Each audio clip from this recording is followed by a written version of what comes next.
कानी बहू। किशोरी लाल जी के बेटे राघव की शादी की बात जगह जगह चल रही थी, लेकिन किशोरी लाल जी को कोई लड़की पसंद ही नहीं आती थी। और उसकी एक ही वजह थी, किशोरी लाल जी का लालची होना। उनको लड़की वालों से मोटा दहेज चाहिए था और इसी चक्कर में एक दिन वो एक बहुत पैसे वाले के घर अपने बेटे का रिश्ता लेकर पहुंचे। उस आदमी का नाम था ओम प्रकाश। देखिए किशोरी लाल जी, मेरी एक ही बेटी है और मेरी सारी संपत्ति जायदाद सब कुछ मेरी बेटी नैना का ही है। पापा, नाम से लगता है बहुत खूबसूरत होगी। कितना अच्छा नाम है ना, नैना। ओ, वैसे बात तो सही है आपकी। अब इतना पैसा है, जमीन जायदाद है, इकलौती बेटी, आप भी क्या करेंगे? सब कुछ उसे ही देंगे ना। बिल्कुल ठीक पहचाना आपने। बस बेटी की शादी और सारी जायदाद उसके नाम। पापा, बिना देखे हाँ कर दीजिए ना। इतना अच्छा रिश्ता फिर कहाँ मिलेगा? माला माल हो जाएंगे हम। मैं अपनी बेटी को बुलाता हूँ। अरे नहीं नहीं नहीं नहीं, आपकी बेटी का नाम नैना है, सुनकर ही लगता है बहुत सुंदर होगी। रहने दीजिए अंकल, मैं तो आपकी बेटी के नाम से ही इतना खुश हो गया हूँ कि उसे बिना देखे शादी करने को तैयार हूँ। अब तो मैं उसका चेहरा सीधे शादी के बाद ही देखूंगा। और इस तरह राघव नैना का चेहरा नहीं देखता और उससे शादी कर लेता है। शादी के बाद अपनी सुहाग रात पर जब राघव नैना का घूंघट उठाकर देखता है तो नैना की आंखें बंद थी। कितनी खूबसूरत हो तुम नैना, जरा अपनी आंखें खोलकर मेरी तरफ देखो तो सही। नहीं, मुझे शर्म आती है।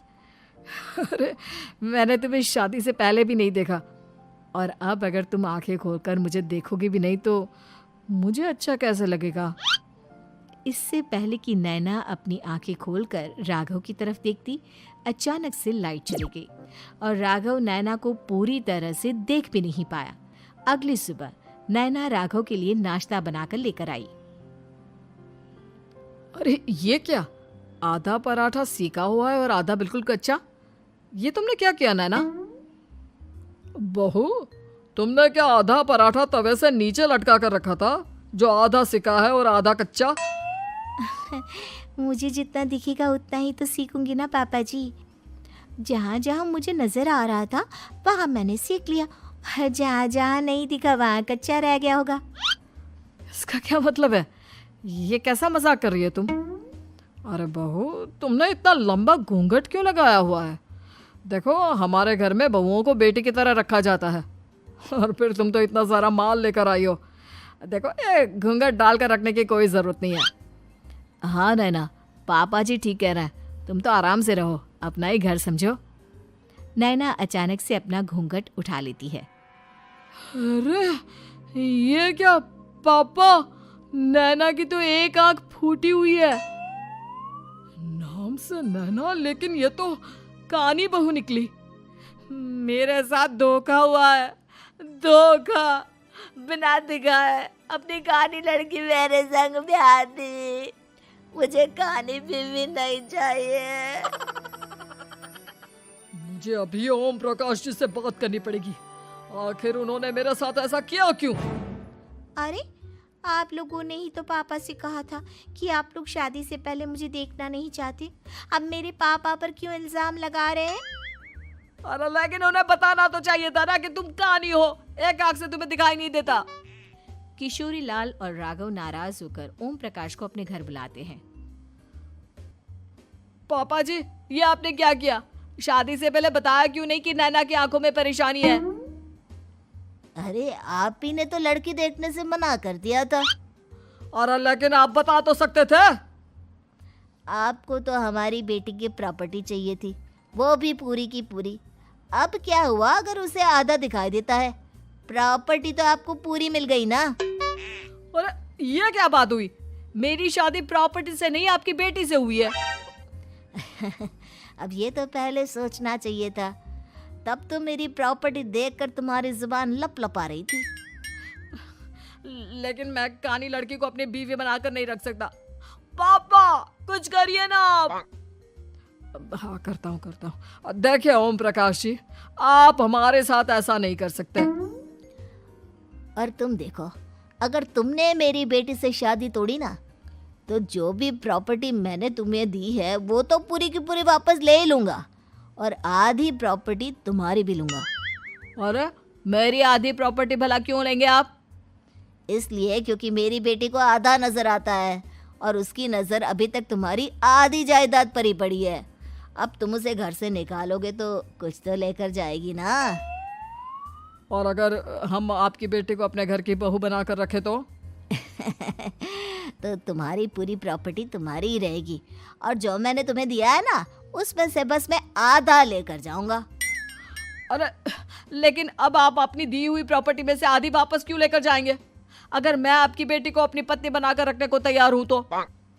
इसलिए ताकि भविष्य में अगर तुम मेरी बेटी को धोखा दो तो उसके पास कुछ तो रहे जो पति का हो। वैसे मेरे पास तो बहुत कुछ है, लेकिन अपने पति की कोई निशानी तो उसके पास होनी चाहिए ना। अब अगर तुमने मेरी बेटी को कानी कहा तो तुम्हें प्रॉपर्टी भी कानी ही मिलेगी, पूरी नहीं। जमाए राजा। किशोरी लाल और राघव समझ चुके थे कि वो बुरी तरह फंस चुके हैं और अब उनके पास वहां से निकलने का कोई चारा नहीं है। अब समझ में आया ना, लालच बुरी बला होती है। एक तो तुम्हें प्रॉपर्टी मिली, ऊपर से बीवी मिली, उसमें तुम्हें नखरे भी दिखाने हैं। आए बड़े, चुपचाप बैठो दोनों। कुछ दिनों के बाद नैना राघव की कार लेकर बाजार घूमने निकलती है और जब कार लेकर वापस आती है, ये क्या? एक तरफ से मेरी गाड़ी पूरी खराब हो चुकी है। लगता है तुमने मेरी गाड़ी को किसी दूसरी गाड़ी के साथ एक्सीडेंट किया है। अरे अरे कितना बड़ा नुकसान कर दिया तुमने बहू। वो क्या है ना पापा जी, मुझे एक आंख से दिखाई नहीं दे रहा था, सामने से गाड़ी आ रही थी। मुझे तो सिर्फ आधा ही दिखाई दिया और वो गाड़ी मेरी कार से रगड़ते हुए निकल गई। अब मैं क्या करूं बताओ? आप इसे ठीक कराने के पैसे कौन देगा? तुम्हारे पापा। तुमने मुझसे इस तरह से बात की? अभी रुको। नैना राघव की शिकायत ओम प्रकाश को कर देती है। देखो राघव, अब जो मेरी आधी प्रॉपर्टी तुम्हारे पास थी ना, उसमें से आधी और मैं लेकर जाऊंगा, क्योंकि तुमने मेरी बेटी को डांटा। अरे नहीं नहीं पापा जी, गलती हो गई, माफ कर दो। गलती की तो कोई गुंजाइश ही नहीं। अगली बार मेरी बेटी को डांटा तो बची हुई आधी में से आधी और ले जाऊंगा। लालच के चक्कर में हम दोनों ने बहुत बड़ी गलती कर दी बेटा। एक तो तुम्हें कानी बहू मिली और ऊपर से जो माल मिला वो भी काना। इस तरह राघव की हर एक गलती पर ओम प्रकाश उसकी प्रॉपर्टी का आधा आधा हिस्सा लेकर अपना सारा माल वापस ले गया और राघव को कानी बीवी से काम चलाना पड़ा। भाई लालच वाकई में बुरी बला है।